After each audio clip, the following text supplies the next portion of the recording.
Tips. I'm your host, Dimitri.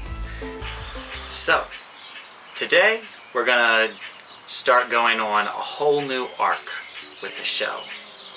Now, what do I mean by that? Well, you're gonna find out next. So you've just finished watching an online live show of BTS, binged watched the last 3 K-dramas, and finally tried kimchi and Korean barbecue, and you've decided, I think that I should move to South Korea. Now, many of you are probably thinking, it's on the other side of the world. I've just started out in life, most likely. And how could I possibly afford to move to the other side of the planet? How will I finance this trip? How am I going to make money? And not to mention, I don't know any Korean. Well, let me tell you that your worries are over, and Dimitri is here to solve all your troubles. And I'm going to tell you about teaching, traveling, and life in South Korea. So, as some of you know, I was living in South Korea for 2 years. I just left about 10 months ago and moved back to the US temporarily. So, how did I do it? Teaching English. So, if you're experienced in traveling, then you probably are already aware of the gigantic industry that is ESL, or English as a Second Language, around the world. Whether it comes to schools and academies, to just public learning all around the world, and private tutors and advertising, promising dreams of travel and being rich, and you're gonna have so much free time, everything's gonna be amazing. You know, I'm going to tell you that some of these claims are true, some of them are false, some of them are just marketing schemes so that you can pay money to a company to do something that you can do for yourself for free. And when I talk money, I'm talking thousands of dollars, so keep watching to learn about that. Now, this industry is not just in Korea, so it's everywhere from South America to South Korea, from elementary schools to private English schools and international schools even. Now, for the inexperienced, the surprised, or just those of you who already know about this and are trying to do more research, I'm here to tell you about my experiences, my struggles, my highs and my lows when it comes to teaching, living, and surviving in South Korea, as well as how you can do it yourself and the numerous options that are available to you. Some of these options include the EPIK program, Hagwons, or English academies as they're known in Korea, universities, international schools, giving lessons on the side, whether that's a full-time gig or something you do in addition to a job you already have there, is up to you. Being a part of the military, attend a university, so become a student at a Korean university. There's other jobs too, like being a business person, day trading with the stocks, science and software stuff, working at Korean companies, translators, etc., etc.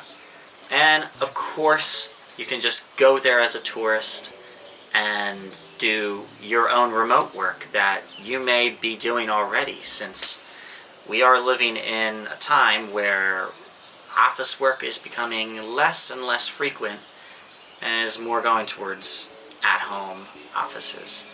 So, without further ado, I'm going to teach you about each one in kind of a general sense, and in some later videos I'm going to go more in depth into the EPIK program and maybe some Hagwon stuff too, because that's what I know the best, and I don't want to give you guys false information or tell you about something that I don't really know a lot about. Alright? I'm going to first tell you about the EPIK program. So what is it? The EPIK program is basically a government-run program that's sponsored by the Korean Ministry of Education. So if you become a teacher, you're gonna work for the Korean Ministry of Education and thus work at public schools teaching Korean kids. Now that can be everywhere from elementary school to high school, and even in some rare special cases, teachers, universities and such, but this is a very rare situation. You're going to get some of the best benefits possible with this program. I'm going to go over that big program in much more detail in a future video, so don't worry. And the contracts are for about 1 year that you can renew for as many years as you want, pretty much, but most people stay for 1 to 4 years. I stayed for 2, as I mentioned, and I think this was perfect. Now, the process to become an EPIK teacher is very long. It's about 9 months, and it's pretty grueling. There's a lot of paperwork, and it's just one big headache and stress ball, especially towards the end. But, you know, it's totally worth it, and if you are just slaving away at your regular job or whatever, maybe you haven't started working yet, but you don't want to go into it yet, this is a great option. I really recommend it. Now, the program is not what it used to be. When I was leaving, it was going through some changes that I was not particularly fond of, and my other friends who were teachers were equally displeased with the changes. So I'm kind of glad I got out of there when I did. That being said, I'm like 30 years old, so there are some things that I just don't feel like putting up with anymore. You know, if I was just coming out of college, sure, whatever.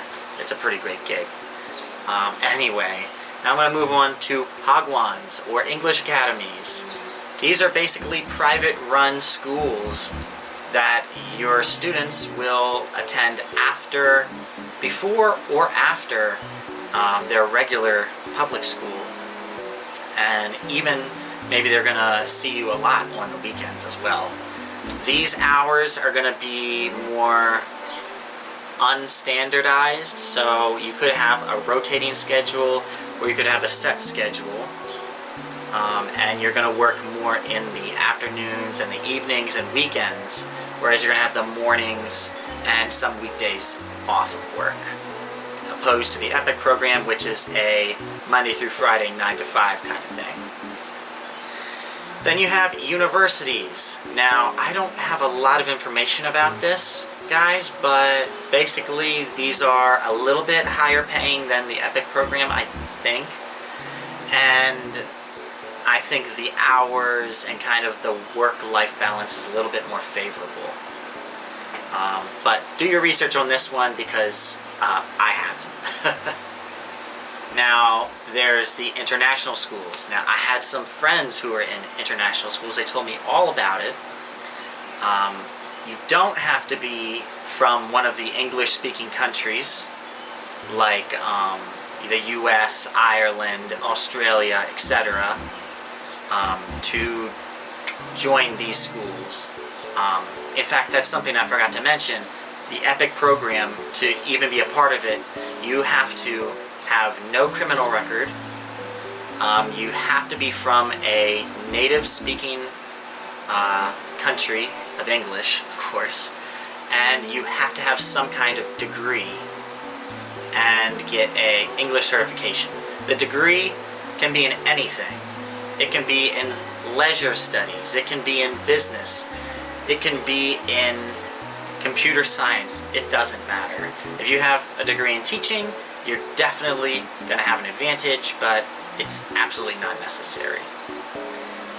Now, getting back to the international schools, my friends were from Germany and Austria and a couple other places, I forget. But they definitely had the best jobs, guys. They made upwards of $3,000 a month. Their accommodation was paid for, same as EPIK, but these accommodations were much nicer. They had an immense amount of time off. You know, in the EPIK program, you pretty much have to go there all the time, Monday through Friday, except for Korean holidays and your vacation.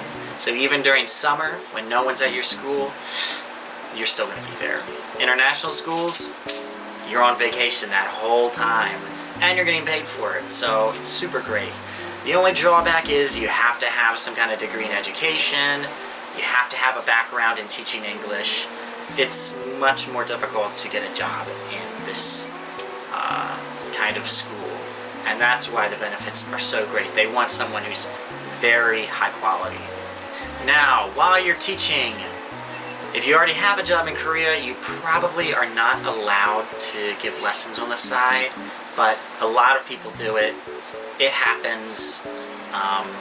If you get caught, you're going to get kicked out of the country, and you're going to face all kinds of issues.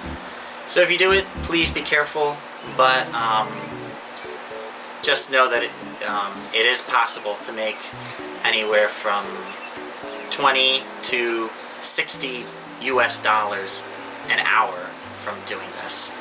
Now, you may also just be doing this like as your main job. You've moved, you've gotten a work visa and all this stuff, and you're like self-employed, you know what I mean. So the other option is to attend a university, become a student. This is pretty self-explanatory. The only thing I'll say is Korean universities are tough. They're very serious about their grades and their classes and their students. And you're going to have to be fluent in Korean, because all the classes will be in Korean. All your friends and teachers are going to be speaking in Korean. You have to know Korean. This is pretty much a breakdown of the different opportunities you have if you want to move to Korea.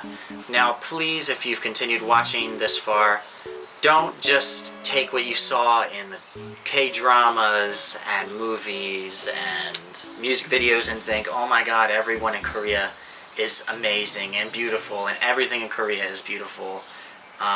Now, trust me, there are a lot of beautiful people in Korea. And I love the people of Korea. I have so many friends there, and it's a really beautiful, amazing place. But all of those shows and things are typically shot in Seoul only. Sometimes they get in Busan or something, but you want to just be aware that there is more to Korea than just Seoul, and not everywhere looks like Seoul. Not everyone is a supermodel, BTS, Blackpink, whatever kind of person that you meet. There are real people, just like in your own country. But anyway, lecture over, and I'll see you in the next video. I'm excited to tell you guys all about South Korea. Bye, guys.